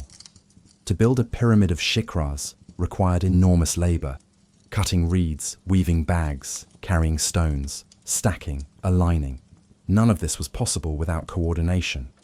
Caral had no evidence of armies or kings demanding tribute by force. Instead, it seems the people built together, motivated by shared belief and ritual obligation. Work was not punishment, but participation. Each bag laid into the pyramid was a gift to the gods, a thread in the fabric of the city. Archaeologists suggest feasts accompanied construction. Workers gathered, ate, drank, and labored side by side. Building became celebration, and celebration became unity. One of Caral's greatest architectural triumphs was resilience. The Andes are restless. Earthquakes ripple through valleys with terrifying force. A brittle monument would crumble quickly. Yet Caral's pyramids have endured. The secret again lies in shikras. Instead of rigid stone blocks, the woven bags absorbed shock, flexing and shifting slightly during tremors. What could have been destruction became survival. In this way, Caral's builders anticipated principles of modern earthquake engineering thousands of years before steel and concrete. Their wisdom lay not in overpowering nature, but in working with it. It is easy to imagine these pyramids as abstract achievements, but they were built by hands, calloused, strong, steady. A woman weaving fibers into a shikra, a boy gathering river stones, a man carrying the heavy bag up a slope. Sweat dripping, backs bent, laughter mixing with chants. Thousands of such moments built each wall. Every shikra tells a story of labor, of cooperation, of hope that the structure would endure beyond the lives of those who built it. And endure it has. Beyond the pyramids themselves, Caral's builders gave special attention to plazas, open spaces designed to hold people. The sunken circular plazas are particularly striking. Step into one and you feel embraced by earth. The curved walls rise around you, creating intimacy even in the open sky. From here, sound carries well. Flutes, drums, chants amplified by the circle. It is a perfect design for community ritual. Plazas remind us that Caral's vision was not just vertical, but horizontal. The pyramids reached upward, but the plazas drew people inward, binding them together. Each pyramid was crowned with stairs, broad, rising, ceremonial. Climbing them was no casual act. It was ascent, both physical and symbolic. At the top, small rooms or platforms awaited, places likely reserved for rituals or offerings. To walk up those steps was to leave the world of the ordinary and enter the realm of the divine. For the builders, stairs were bridges, stone pathways between earth and sky. Evidence shows that fire was part of Caral's construction rituals.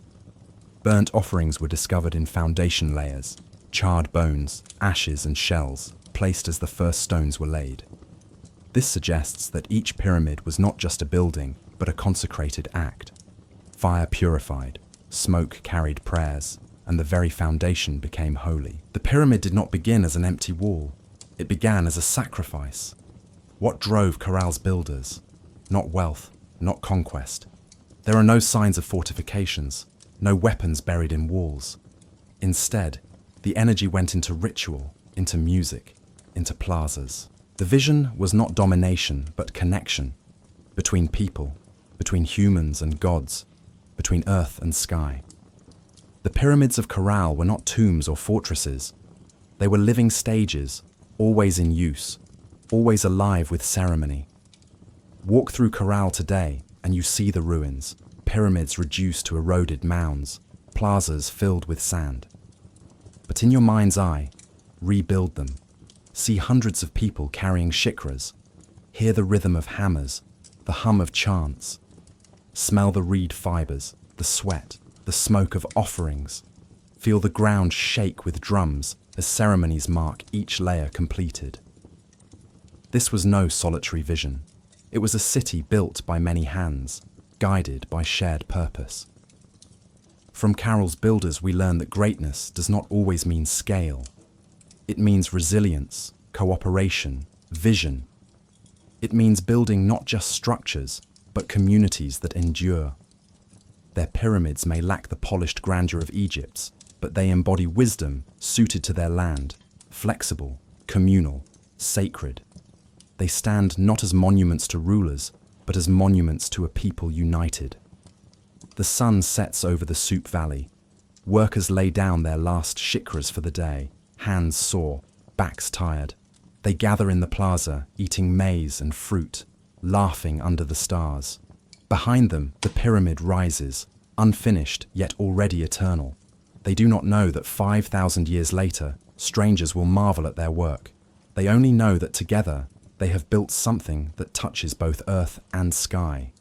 And in that knowledge lies the heart of Caral, the builder's vision, made stone. If stone gave Caral its bones, then fire gave it its breath. For in the plazas and atop the pyramids, flames once burned brightly, controlled, tended, and fed with offerings. The sacred fires of Caral were more than warmth or light. They were the voices of the people, rising in smoke, speaking to the unseen. Archaeologists discovered blackened altars, fire pits carefully built into temples and platforms. Around them lay fragments of burnt offerings, shells from the distant sea, bones of sacrificed animals, charred remains of plants. Some were wrapped in woven cloth, others placed in ceramic bowls. Each offering was deliberate, part of a ritual older than memory.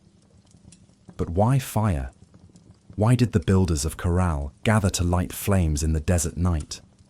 For the people of Caral, fire was a messenger. It carried prayers upward, transforming solid gifts into smoke that drifted into the sky. A conch shell, placed whole upon the altar, was not destroyed. It was released. Its form dissolved into ash and air, joining the breath of the gods. Seeds, once buried in soil, now fed the fire, their crackle and pop echoing with life. The flames consumed, yes, but they also transformed. And in that transformation, the people of Caral saw communication. To burn was to send. Lighting the sacred fire was itself a ceremony. Not anyone could strike the spark. The honor likely belonged to priests or chosen attendants, keepers of ritual knowledge. Imagine the scene. A crowd gathers in the plaza, the desert wind cool on their faces.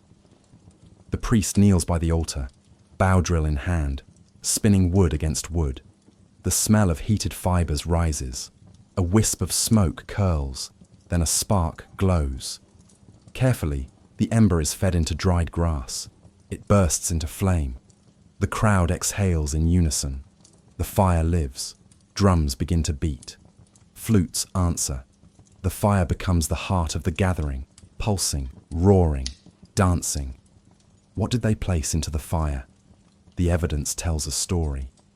Shells, carried from the Pacific coast, their spiral shapes sacred, their origin linked to water and fertility. To burn them was to return them to the gods of the sea. Seeds and plants, the fruits of harvest given back in gratitude. Maize, beans, squash, all were food for people and food for the flames. Bones, not of humans, but of animals offered in sacrifice, a way of feeding the gods with flesh and marrow. Textiles, fragments of woven cloth, dyed and decorated, carrying hours of human labor. Burnt, they released not just fiber, but devotion. Each object was chosen with intention. Each flame-fed gift was a thread in the dialogue between earth and sky. The sacred fires were never silent. Around them, music rose. Bone flutes piped, conch trumpets roared, drums pounded. The firelight flickered across faces. Shadows danced on pyramid walls. Voices chanted in rhythm. Together, fire and sound created atmosphere, heat and vibration, glow and resonance. It was not only worship, but immersion. To stand within it was to feel the world alive. Some of Caral's altars held signs of burnt offerings deep within foundations. Before a pyramid rose, before the first shikra bag was laid, fire had already consecrated the space. This suggests that flames were not just occasional rituals, they were woven into the very act of building. Every stone, every bag, every wall was laid upon a foundation of smoke and ash. The city itself was born in fire. But fire was not only destruction or offering, it symbolized renewal. Old things burned so that new things might live. Ashes scattered, enriching soil, feeding future crops. When a community gathered around flames, they were not just giving away, they were making space for return. Smoke carried prayers upward, and in time, rain, harvest, and fertility returned downward. A cycle, endless, eternal. Picture a special festival night in Caral. The sky moonless, the desert dark. In each plaza, fires are lit, dozens of them. Flames leap into the air, painting the city in gold. From above, the valley glows like a constellation fallen to earth. People dance in circles around the fires, rattles shaking, voices singing. Children laugh, elders chant, priests cast offerings into the flames. The heat presses against skin, sparks fly upward, smoke coils toward the stars. The people look skyward, believing the gods look back. It is not just ritual, it is theater, community, communion. The sacred fires are mirrors in which the people of Caral see themselves connected to all things. Yet the flames also carried power. Those who controlled the ritual, those who decided what to burn, when to burn, how to burn, held authority. Priests or leaders became interpreters of smoke and flame. A fire could unite, but it could also instruct. If crops failed, if rains delayed, perhaps the offerings had not been enough. More rituals, more sacrifices might be called. Fire became a tool not only of worship, but of governance. Still, unlike later empires with rigid hierarchies, Caral shows little evidence of coercion. The flames seem to have united more than divided, inspiring cooperation rather than fear. The fires of Caral teach a lesson still relevant today: balance. The people gave part of what they had, food, cloth, shells, not to waste, but to maintain harmony. To keep receiving, they believed, one must also give. The flames embodied reciprocity, the cycle of gift and return. They reminded the people that they were part of a larger rhythm, not masters of it. Even now, when archaeologists uncover the blackened stones of an ancient hearth, when they find a charred conch shell or burnt seed, the memory stirs. It is easy to picture the flames once more, the people gathered, the music swelling. Easy to imagine the desert night alive with glow, smoke rising like a second river into the sky. The sacred fires may be ash today, but their warmth lingers in the stones, in the air, in the human memory of ritual flame. So let us close our eyes and drift into that desert night. The pyramid walls loom dark, the plazas glow with fire. Flutes sing, drums throb, voices chant, sparks leap upward like stars breaking free from earth. You feel the heat on your face, the vibration in your chest, the mystery in your bones. The fire consumes, but it also connects. It speaks in crackle and roar, in smoke and ash. And as you breathe slowly, deeply, you realize the flames of Caral still burn, not in wood or reed, but in memory, in the human longing to reach the sacred through light and fire. In most ancient cities, buried beneath the soil, archaeologists uncover more than walls and pottery. They find weapons, arrowheads, daggers, spears, shields, bones marked by violence. Traces of war run through the archaeology of Mesopotamia, Egypt, China, through nearly every cradle of civilization. But in Caral, there is silence. No spear points, no fortifications. No burned villages, no mass graves. For nearly a millennium, while Caral flourished in the Soup Valley, there is no clear sign of organized violence.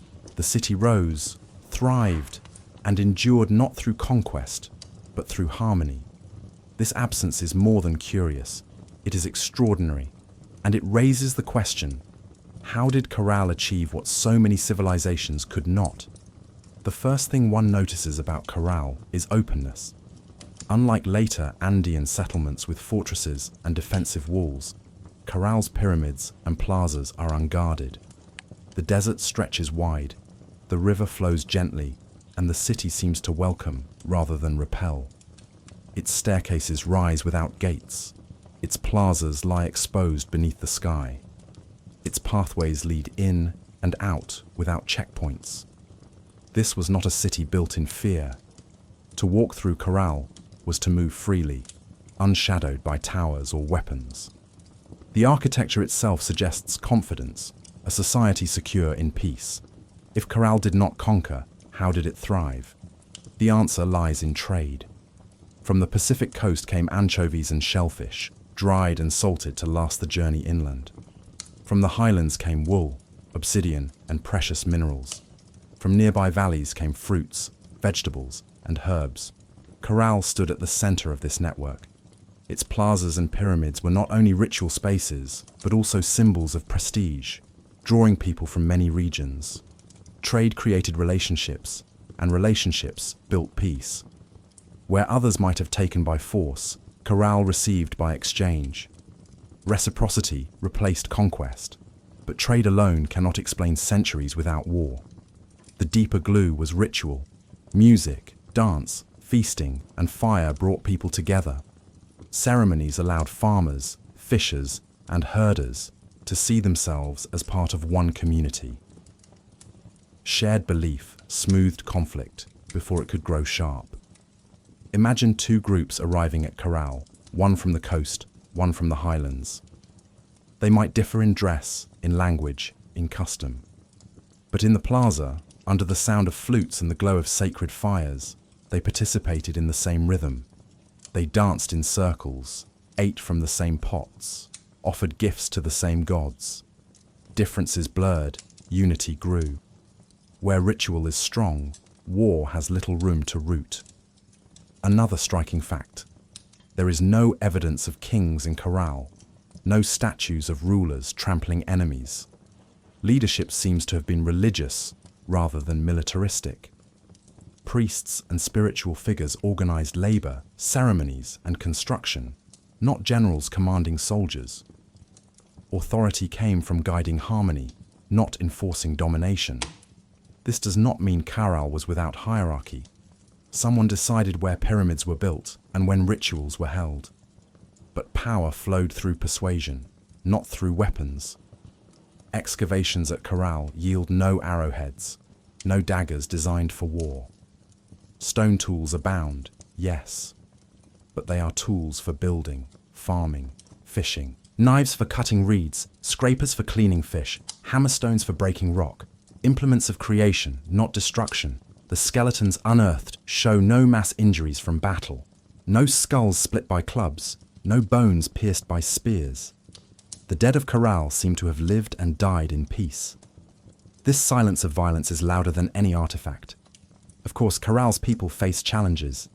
The desert is harsh, the river sometimes fickle, the ocean unpredictable. Earthquakes shook the valley. Droughts may have threatened harvests, but the threats came from nature, not neighbors. Perhaps this sharpened cooperation. To survive earthquakes and drought, people needed each other, not war. Instead of dividing resources through violence, they pulled them through trade and ritual. When the enemy is drought, the ally is your neighbor. We should not underestimate the role of music. Archaeologists found dozens of flutes and trumpets in Caral, but no weapons. Think of that. A city where breath was spent not in battle cries, but in melody. Music is not only sound, it is synchronization. To sing together, to drum together, is to fall into rhythm with others. It creates trust, empathy, joy. Caral's people may have discovered that music was stronger than spears. Where others raised armies, they raised orchestras. Centuries later, other Andean cultures built fortresses. The Moche painted warriors on their pottery. The Inca raised armies that conquered vast lands.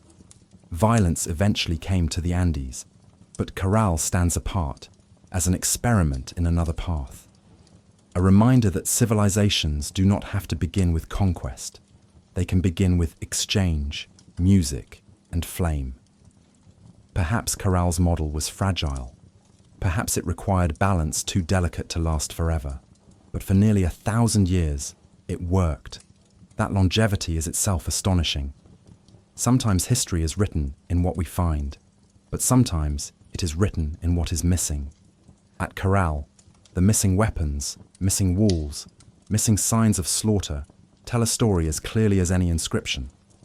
The story is this: people can live together in complexity without war.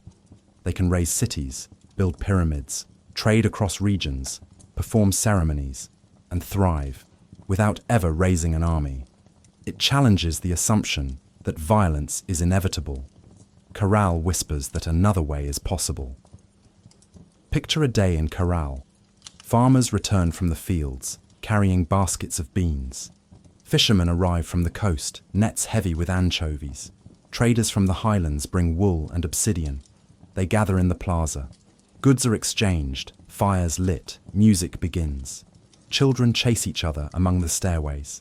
Elders sit together, watching the glow of the setting sun on the pyramids. No walls bar the horizon, no spears glint in the dusk, only smoke, song, and the hum of community. In the modern world, where conflict seems constant, Caral's silence is powerful. It reminds us that human beings are not doomed to violence. For 1,000 years, in the heart of Peru's desert, a city lived without war. The absence itself is hope. As night falls, the fires burn again in Caral's plazas. Flutes call, drums answer. People gather, voices blending. The pyramids loom, not as fortresses, but as stages for harmony. And somewhere in the desert wind, if you listen carefully, you can hear not the clash of weapons, but the soft breath of a flute carrying across time, reminding us that peace is also possible. Every civilization has its dawn, its midday, and its dusk. Caral, too, had its shining centuries, when plazas thrummed with music, fires burned in sacred altars, and trade flowed across coast, highland, and desert. For nearly 1,000 years the city flourished, peaceful, prosperous, alive. And yet, one day, the rhythm faltered, the fires dimmed, the plazas emptied, the pyramids stood, but the people were gone. The story of Caral's decline is not one of conquest or sudden collapse. There are no burned walls, no scattered weapons, no mass graves. Instead, the end came more slowly, more quietly, an unraveling woven by nature, time, and change. The Super Valley had always been shaped by water. The river carved its path through the desert, feeding fields of beans, squash, cotton, and guava. Without it, life could not last. But rivers are fickle. They flood when rains are strong. They shrink when rains fail. Evidence suggests that, over time, climate shifts troubled the valley. Droughts came, long and severe. Crops withered, trade faltered. In a land where survival was already delicate, such changes weighed heavily. A feast once filled with abundance might, in lean years, hold only meager offerings. A plaza once loud with music might grow quiet as people turn to survival. Archaeologists have found layers of silt and sand covering parts of Caral's ruins, signs that the river sometimes flooded violently. Too much water can be as dangerous as too little. Fields drown, houses crumble, soil erodes. Imagine living in Caral when the river burst its banks. The plazas filled with mud, the fire pits drowned, the pyramids battered by rushing water. The people rebuilt, yes, but each flood carved away confidence. The river, once life-giver, became unpredictable. The Andes are restless. Earthquakes rattle the valleys with terrifying force. For centuries, Caral's builders outsmarted the earth with shikras, woven bags of stone that flexed instead of breaking. Their pyramids stood, but over generations, tremors may still have caused damage. Walls cracked, plazas shifted, buildings required constant repair. At some point, the cost of rebuilding may have outweighed the desire to stay. When the ground itself cannot be trusted, even the strongest city feels fragile. As conditions grew harsher, people may have left. Families packed their baskets, gathered their tools, and walked away.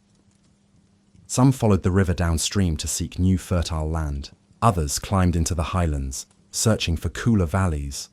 Caral did not collapse in a single night. It emptied gradually, like a bowl of water poured out drop by drop. One household left, then another, until the plazas stood half full. The music grew faint, the fires burned low. By the time the city was fully abandoned, its pyramids still stood tall. The plazas still circled wide, but weeds grew where dancers once stamped. Dust covered altars where flames once rose. The silence must have been eerie. Structures meant for thousands now echoed with wind. Without people, Caral became a ghost city, waiting beneath the desert sun. And yet, even abandoned, it endured. The pyramids did not crumble. The plazas did not vanish. The builders' vision outlasted their presence. Though the city itself fell silent, its influence rippled outward. Later, Andean civilizations inherited its innovations. Architecture, the use of plazas, pyramids, and ceremonial centers spread across the Andes. Trade networks, the exchange systems Caral fostered continued, linking coast and highlands. Music and ritual, flutes, conch trumpets, and ceremonial fires remained central to Andean culture. Organization without war. The memory of a peaceful society lingered as an alternative path. Caral was not forgotten. Its descendants carried its rhythms forward, even if they no longer lived in its plazas. Caral teaches that civilizations are not destroyed only by enemies. Sometimes, the earth itself is enemy enough. Drought, flood, quake, forces larger than armies, can unmake even the greatest of cities. But Caral also teaches that decline need not be tragedy. The city's people did not perish in war. They moved, adapted, changed. Their story is not of annihilation, but of transformation. For thousands of years, Caral slept beneath desert sand. Shepherds grazed animals near its mounds, villagers passed by its ruins, but its story remained hidden. To them, the eroded pyramids looked like hills, nothing more. Then, in the late 20th century, archaeologists uncovered its true age. Radiocarbon tests shocked the world. These ruins were nearly 5,000 years old, older than Egypt's pyramids, older than Stonehenge. Caral was revealed as the oldest known city in the Americas.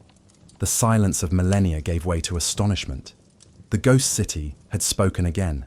Caral's greatest gift is perspective. It reminds us that civilization does not have one path.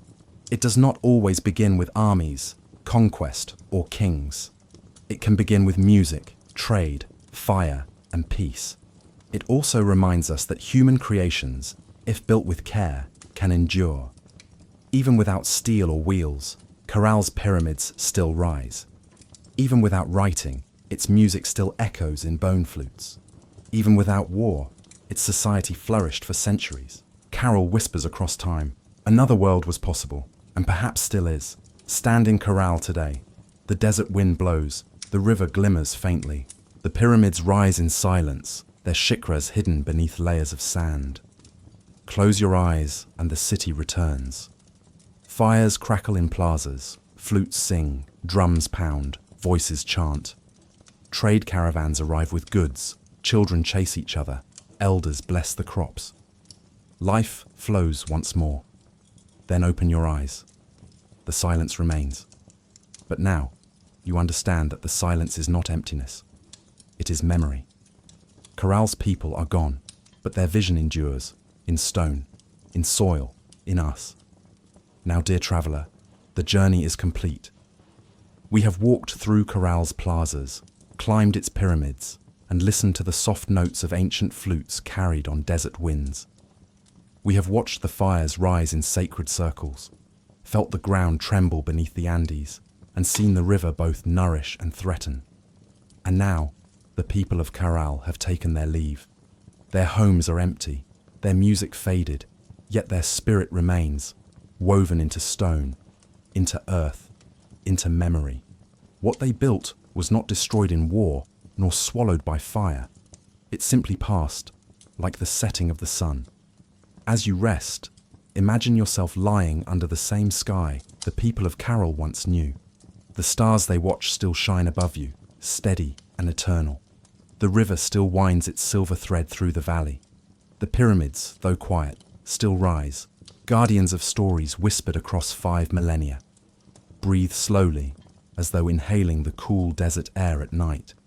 With each breath, let the weight of history settle gently around you, not heavy, but comforting, like a blanket of time. The worries of today feel small beside the long arc of human endurance. For Caral's lesson is simple.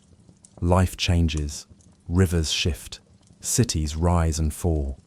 But music, love, and hope always find their way forward. The people of Caral lived, thrived, and moved on. And so too do we. Close your eyes now. Hear the last notes of the flute fade into the quiet. Feel the rhythm of the drums slow into stillness. Let the ancient city sink into dreams, where its fires still glow and its people still dance. Rest, traveller. Caral will keep watch while you sleep.